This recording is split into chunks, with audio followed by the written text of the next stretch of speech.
तो हेलो सारे, कैसे आप सब। आशा करता हूँ आप सब अच्छे होंगे। आज इस वीडियो में समझने वाले हैं हमारे पॉलिटिकल साइंस का जो हमारा सिलेबस है कक्षा 12वीं के लिए 2023 और 24 के सेशन के लिए। हमारा जो सिलेबस है उसके अंदर महत्वपूर्ण टॉपिकों को ऐड किया गया है। हमारा जो कंप्लीट सिलेबस है उसके अंदर कुछ ऐसे टॉपिक्स भी हैं जो आपके सिर्फ पुस्तक के अंदर आपको नहीं मिलेंगे, आपको अलग से उनको स्टडी करना पड़ेगा। तो इस वीडियो को एंड तक ज़रूर देखना ताकि आपको पूरा सिलेबस समझ में आ जाए। सिलेबस का आप समझ सकें कि कौन कौन से चीज़ें हैं जो आपको चैप्टर के अंदर से पढ़नी है और कौन सी आपको अलग से पढ़नी है। ठीक है, तो स्टार्टिंग करते हैं हम अपने पहले चैप्टर के स्टार्ट में कि हमारे कौन कौन से चैप्टर हैं जो कि आ रहे हैं और वो कितने कितने मार्क्स के हैं। ठीक है, तो पहली बुक के अंदर आपको सबसे पहला चैप्टर है द एंड ऑफ बायोपोलैरिटी। अभी ये इंग्लिश में है, मैं आपको हिंदी में भी समझा दूंगा। ठीक है, जो कि 6 मार्क्स का है। दूसरा हमारा कंटेम्प्रेरी सेंटर ऑफ एशिया। इसका पहले नाम जो आपकी बुक में होगा वो सत्ता के वैकल्पिक केंद्र होगा। इस साल इसका नाम बदल दिया गया है। ठीक है, और कंटेम्प्रेरी साउथ एशिया ये भी 6 मार्क्स का है। इंटरनेशनल ऑर्गेनाइजेशन ये भी आपका 6 मार्क्स का है। सिक्योरिटी एंड कंटेम्प्रेरी वर्ल्ड ये भी 6 मार्क्स का है। एनवायरनमेंट एंड नेचुरल रिसोर्सेज ये भी 6 मार्क्स का है। लेकिन लास्ट वाला जो आपका चैप्टर है ग्लोबलाइजेशन, हिंदी में इसको वैश्वीकरण के नाम से जानते हैं, ये आपका अध्याय 4 मार्क्स का है। ठीक है, इन सबको मिला के फर्स्ट बुक में से आपके 40 मार्क्स का पेपर आने वाला है। ठीक है, सेकंड बुक के अंदर आपके 8 चैप्टर हैं जो कि पहला 6 मार्क्स का है, दूसरा 4 मार्क्स का, तीसरा 2 मार्क्स का, चौथा 6 मार्क्स का, पाँचवा 4, छठा 4, सातवां 6 और आठवां जो सबसे ज़्यादा 8 मार्क्स का चैप्टर आएगा।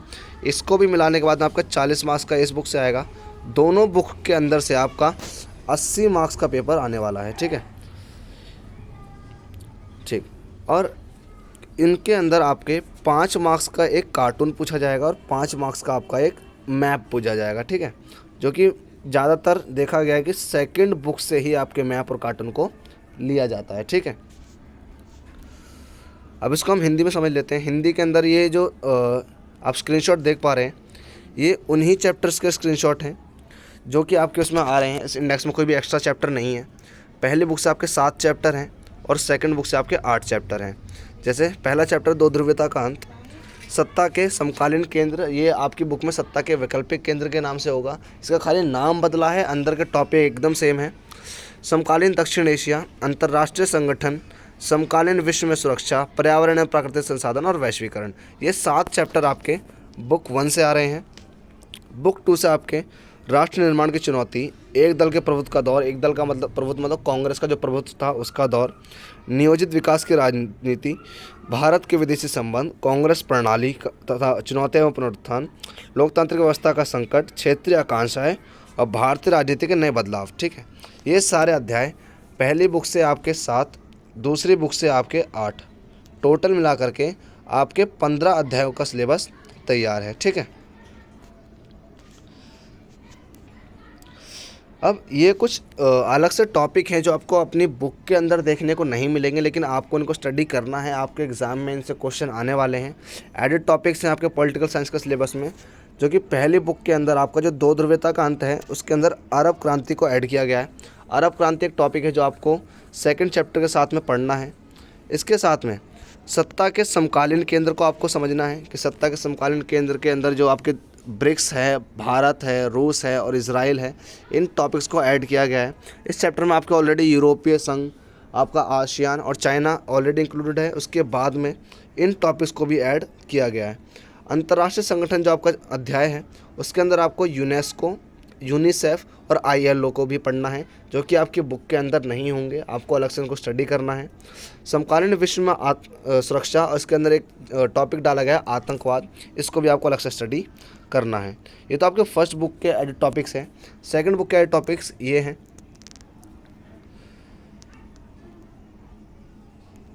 जिसमें पहला जो अध्याय है राष्ट्र निर्माण की चुनौती, उसमें पटेल और राष्ट्रीय एकता। इसमें आपको हमारे जो सरदार वल्लभ भाई पटेल थे, आज़ादी के समय उनकी भूमिका जो थी हमारे देश का एकीकरण करने में, हमारे देश की एकता को बनाए रखने में, हमारे अखंड भारत को बनाए रखने में, उस भूमिका को हमें समझना है। नियोजित विकास की राजनीति में आपको 2 अलग से एडिट टॉपिक दिए गए हैं, नीति आयोग और राष्ट्रीय विकास परिषद, आपको इनके बारे में पढ़ना है। भारत के विदेश संबंध में भारत इजराइल के संबंधों को और भारत के परमाणु कार्यक्रम को आपको पढ़ना है। लोकतांत्रिक व्यवस्था का संकट, इसके अंदर आपको जयप्रकाश नारायण जो जेपी नारायण हैं, इनकी जो आपातकाल की स्थिति के दौरान बहुत महत्वपूर्ण भूमिका रही थी, इसको आपको समझना है। राम मनोहर लोहिया और उनका समाजवाद, पंडित दीनदयाल उपाध्याय और एकात्म मानववाद का सिद्धांत जो है वो आपको समझना है। लोकतांत्रिक पुनरुत्थान आपको इसमें समझना है। क्षेत्रीय आकांक्षाओं के अंदर कश्मीर का मुद्दा जो है हमारा, कश्मीर के मुद्दे को हमें डीपली स्टडी करना है। भारतीय राजनीति, नए बदलाव, एनडीए 3 और एनडीए 4, विकास और शासन का मुद्दा।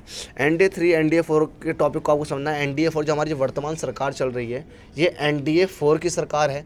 इसके पहले जो हमारी सरकार थी वो एनडीए 3 की सरकार थी। इसको हमें डीपली समझना है और विकास और शासन के मुद्दे को हमें इसमें स्टडी करना है, ठीक है। ये सारे टॉपिक जो ऐसे टॉपिक हैं जो कि आपको बुक के अंदर नहीं मिलेंगे। मैं आपको फिर समझा रहा हूँ, आपको इनको अलग से स्टडी करना है। आप इस चैनल से बने रहिए। इस चैनल के ऊपर आपको ये सभी चैप्टर्स जो कि पॉलिटिकल के हैं, और सिर्फ पॉलिटिकल के नहीं, इको, हिस्ट्री और ज्योग्राफी से संबंधित, जो भी आर्ट्स से संबंधित हमारे सब्जेक्ट्स हैं, विषय हैं, उनसे संबंधित इस चैनल पर आपको वीडियो मिलती रहेंगी। तो मिलते हैं अपने नेक्स्ट वीडियो में। जय हिंद।